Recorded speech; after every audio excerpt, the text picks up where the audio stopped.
Hello everybody! So karon makadungog na po mo sa akong tingog kay murag taod-taod na gyud ta wala ka voice over no? Ug murag taod-taod na pag ko wala naka-upload og mga activities namo diri. So uban ni ninyo samtang mga on we somewhere over the sky aw.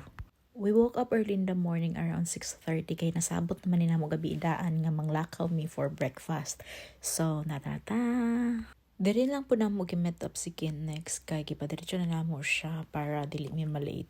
So there is a sky point before mi mosulod gyud is we need to pay for the entrance. So ang entrance there is $54. Pag human yung bayad, hatagan na din mo anang wristband pagpamatuod nga makabayad na gyud mo ug makakaon na pag yun.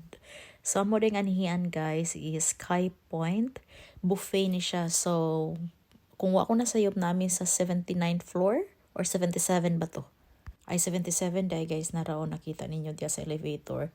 So makaabot mi sa 77th floor within 38 seconds. So di ba? Amazing. Grabe ka kusog. So it's my second time to be here. First is night to siya. Then I really conquered my fear because sa wala nakabalo, hadlok na ko og heights. But here I am conquering my fear. So look at that view. Very lovely. Very lovely because it's really sunny day, gawas king adlaw. So ang amo ring mga pagkaon is Aussie breakfast. We have scrambled egg, beans, mga sausages, and many more. This is my food. Look at that. Yum, yum, yum. This is the day view. So very nice. Ay, ang mapapi, grabe magkinanan. Ay, di ko magsaba kapila nagbalik. Well, worth it good po ng $54. So this is the best view in the morning.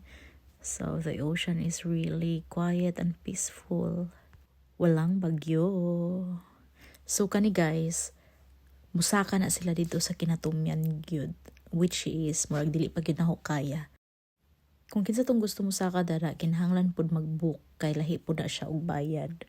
Tanawa guys, glass na siya ha. Unya, kita na gyud kanimo ang kilid ana. Mao lang to. Thank you for watching. I hope you enjoy.